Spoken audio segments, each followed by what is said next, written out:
The Mendon-Honeoye Falls-Lima Sentinel welcomes you to this edition of the Mayors and Supervisors Weekly Update, brought to you by... Each week, our community makes history. Each week, you make history. And each week, there's only one source to turn to for the first take on history. You know what that is?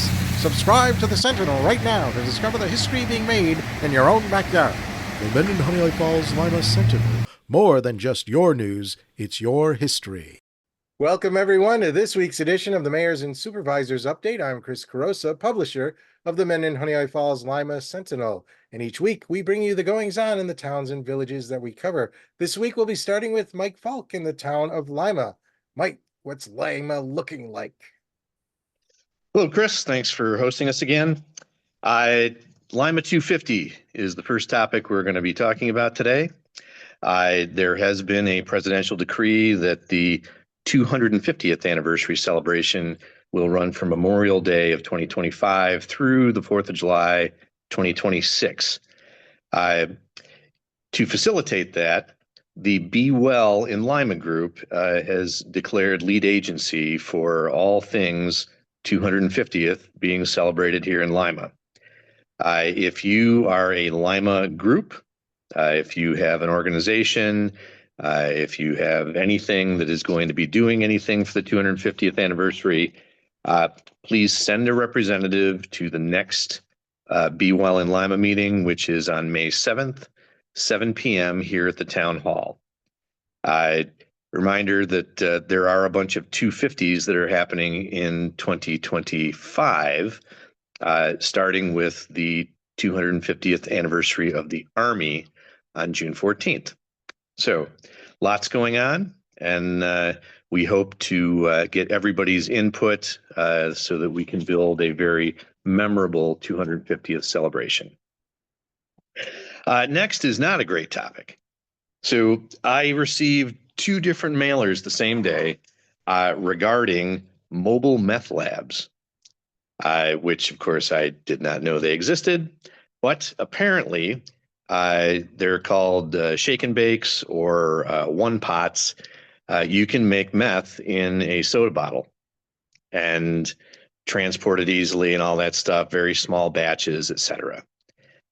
These are starting to turn up in a lot of places in New York State, in parks, along the side of the road.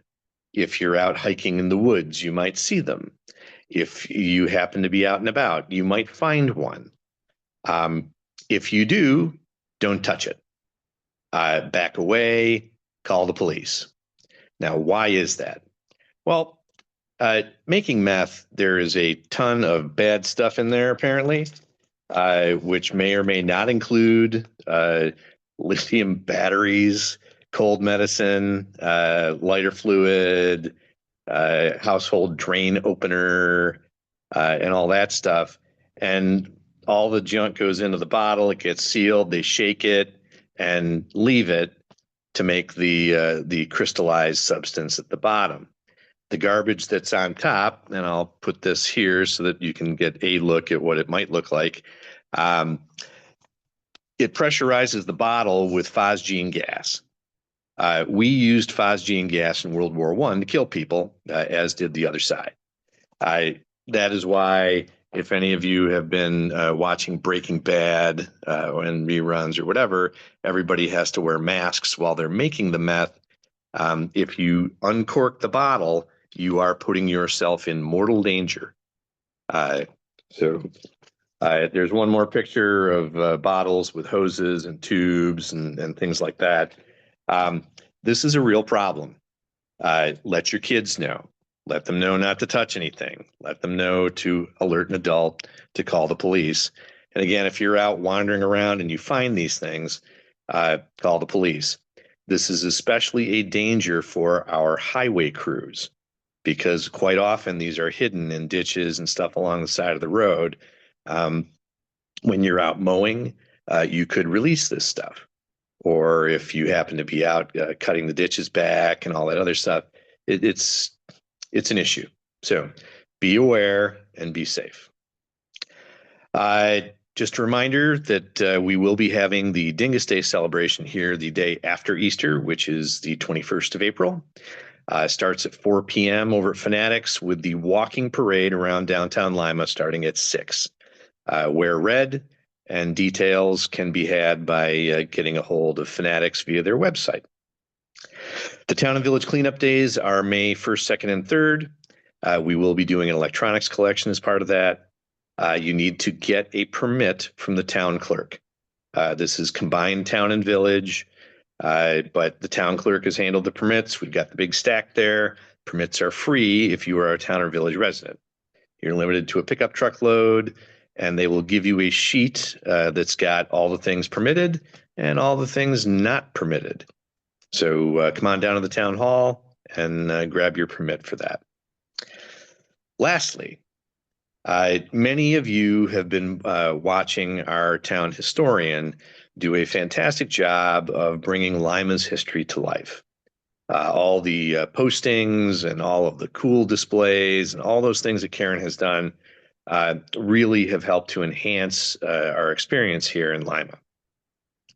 We are fleshing out the historian's office a bit. And so we are looking for bookcases. We're looking for wooden bookcases, older ones. We're looking for barrister bookcases, the kind that have the sliding glass fronts on them, those kind of things, so that we can continue to build up sort of the collection of items that she is being given by Lima residents and all of that. So if you have antique wooden bookcases or barrister bookcases that you would like to donate, please get a hold of Karen. That's historian@townoflima.org, or give us a call here at the town office, 582-1130, and we'll get the information over to her. And that's all I've got, Chris. All right. Thanks, Mike. Over to John. John, what's Mendon going? What's going on in Mendon? Well, a few things happening here. We recently had a planning board meeting on the 2nd of April regarding the transfer station for RG&E on Route 64, just north of the Thruway in the town of Mendon. They are doing some upgrades to that, and as you probably read in the Sentinel, this public hearing, which was regarding the removal of the barns that enclose all the apparatus that's necessary for RG&E. At the meeting, there was discussion, and it appears that RG&E is going to further enclose whatever equipment they have there, so it will remain looking very similar to what it looks like now. The public hearing is still open. Their next meeting is on Wednesday, April 16th. And I would imagine that there will probably be some kind of a conclusion at that point regarding this subject. So I certainly appreciate everybody who came out, who wrote letters and expressed concerns, and appreciate the Sentinel getting the word out. Let's see. I'm going to talk about the law enforcement for a minute. And every month, the Monroe County Supervisors meet, and we had a couple of the sheriff's deputies at our last meeting. And there is now going to be a centralized arraignment program in Monroe County.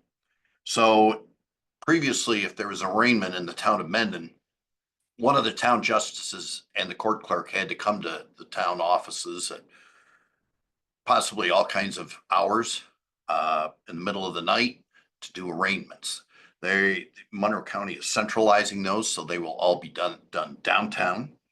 And that the advantage to that is that it doesn't tie up the police officers for the same amount of time, because they're able to go to central booking. And of course, our two justices will take part in that program. Well, they'll be assigned certain times to be downtown for that.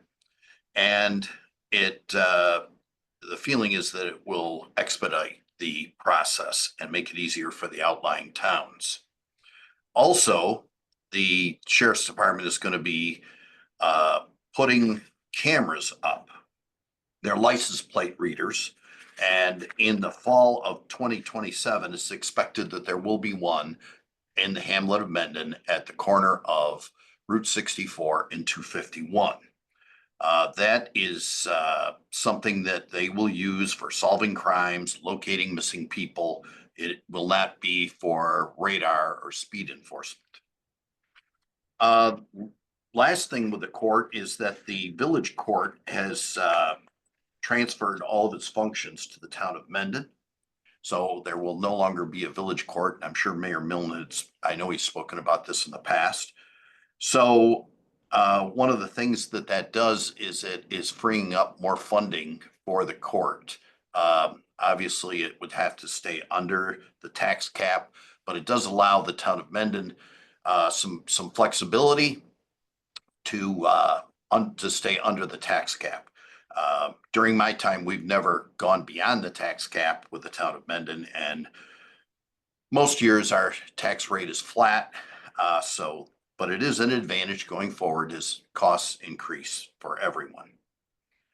Let's see, speaking of costs, our annual update document, which is filed with New York State, is on the town's website for anyone who would like to peruse that information. And we have scheduled our recycle event on Saturday, October 18th. It's going to be at the community center on North Main Street, Honeoye Falls. And once again, it'll be pharmaceutical, it'll be electronics, it'll be paper shredding, and the rabies shots. We're looking to see if there's any other types of recycling that we can offer. At this point, I'm not aware of any, but we will continue to look at anything else we can add to the program. On a personal note, I had an opportunity to read this week's Sentinel. Read all about Jim Palmer coming to Honeoye Falls and talking to Tom Jameson, and saw the picture on the back. And being a lifelong Orioles fan, just so happened that while I was reading it, I was also listening to the day game between the Boston Red Sox and the Baltimore Orioles, and the announcer, one of the announcers at the game, the same, Jim Palmer. So I found that kind of interesting. And those of you who know me know I'm a big baseball guy. And, you know, I get a charge out of some of those kinds of coincidences. So thanks for having me. All right. Thanks, John. And remind me to tell you about the time I met Jim Palmer in Boston. All right, Rick, over to you in Honeoye Falls. What's going on there? Sorry about that. I don't think I can top Supervisor Moffett with his baseball legacy stuff, but I support that. And as a Baltimore Orioles fan, I would have loved that coincidence. That's a great story. And also, again, as always, thank you to Supervisor Falk for that information on the meth information. I think that's obviously something we want to get out to people and gather some more information on, because that is just a critically important thing, and that drug is among the worst. So thank you, Supervisor. The Honeoye Falls Community Concert Band will be performing their spring concert at the HFL Auditorium at the middle school on Quaker Meeting House Road at 7 p.m. on April 4th. So that concert will have taken place as people are hearing and reading this. But I bring it up because I just want to take a moment to thank this incredibly talented group of volunteers that bring such incredible music throughout the year to our community. And I hope that there were quite a few people that were able to attend that concert, because it's incredible music, incredible talented people. So thank you to the Honeoye Falls Community Concert Band.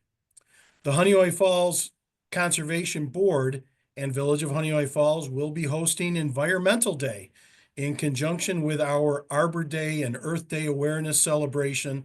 That will be taking place on Saturday, April 26th, beginning at 11 a.m. at Harry Allen Park. This event runs that day until 3 p.m. There are always free tree saplings that we pass out, and they'll be available to our local residents and those attendees that are there. There will be multiple vendors and groups with information to support environmentally friendly business practices and residential support It could be regarding heating for your home, lighting, anything that is environmentally friendly and technology along those lines. We'll have some information there for people. And then also recycling and all the other things environmental. It's always a great day. Along with those environmental day festivities, there will also be groups working on the village cleanup activities, and we thank them in advance for their support. Usually Rotary, our scout groups, etc., go throughout the village picking up trash, trying to find areas that might need some support. They might get to our DPW team to let us know if there's a certain area that maybe needs more attention. So we appreciate that. Also on that same day, April 26th, there should be a chicken barbecue fundraiser, also at Harry Allen Park, sponsored by our local Scout America troops. Come out and support that fundraiser as well. And as the warmer days come before us, everybody loves a chicken barbecue. So support the local Scout America groups. Again, speaking of Harry Allen Park, I've mentioned this prior, but the village is working on a schedule to begin a fairly large project within the park to update and enhance the electrical. A new or rebuilt gazebo will be created, new walkways, and more. This project will most likely begin around Memorial Day weekend and then very early into June, and it's going to go throughout the summer. There's quite a bit of work to do there. We'll have different contractors working on this. At this time, we do not anticipate our Good Vibes Flowing concert series, which always happen Tuesday nights, to move ahead this season. That's going to be a kind of a bummer for all of us, but we've got to get these things done at the park, and we feel that's very important. Should we be able to host any concerts later in the summer, we will certainly do that, and we'll keep everyone apprised of that situation. With Harry Allen Park potentially not being available throughout the summer, we are also in the early stages of planning to move the Festival at the Falls, which is held in August, to West Main Street in the village for that day. We are thinking about closing West Main Street down from the Four Corners to Norton Street. That's being considered, and we would move all of the festivities to West Main Street that day. There's a lot of planning that's going to have to go into this.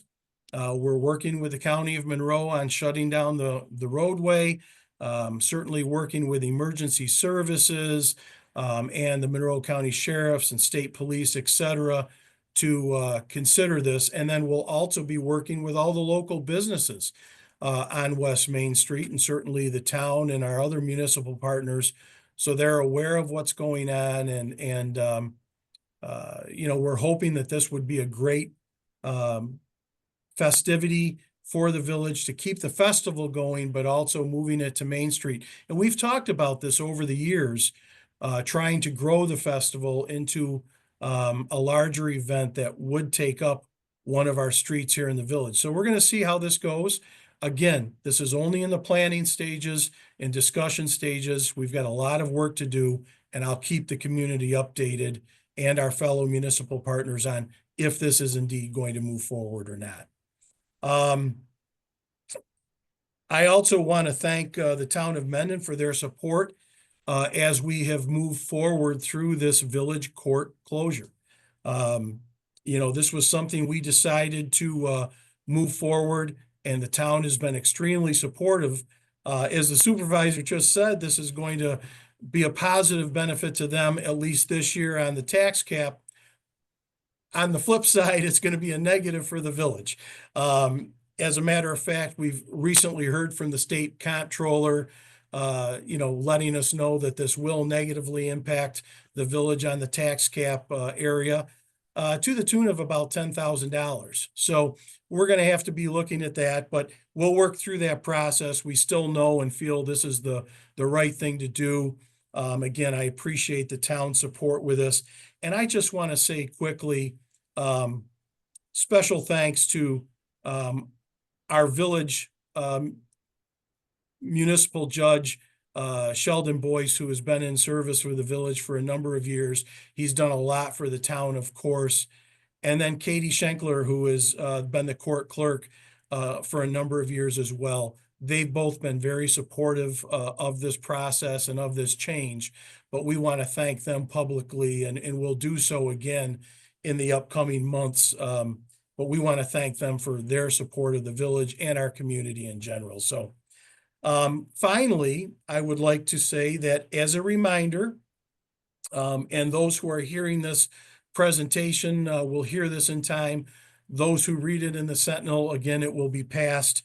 But a reminder that this coming Monday, April 7th, the village will conduct its annual public hearing at 6 p.m. on the 25-26 budget. After that, as soon as that is completed at 6:30 p.m., we plan to have our annual business meeting. This is the meeting where all of our official appointments and designations are made each year, and that is, both of these events are at Village Hall, 5 East Street, beginning at 6 p.m. for the budget public hearing, and then 6:30 p.m. for the annual meeting. So I want to thank you for this opportunity. It's always great to be on, and thank you for to my fellow municipal officials for all they do in their partnership and everything we work on together. So thank you very much. Thanks, Rick. John, Mike, anything more to add? No? Well, thank you all for being here. Thank you all for watching out there in TV land, or whatever the equivalent is today. Remember, this program airs every Sunday at 1 p.m. on our Facebook page and YouTube channel. Like the page and subscribe to the channel, and those platforms will notify you when the program begins. Otherwise, you can read the transcript in next week's paper. That's all for this week. Bye-bye for now.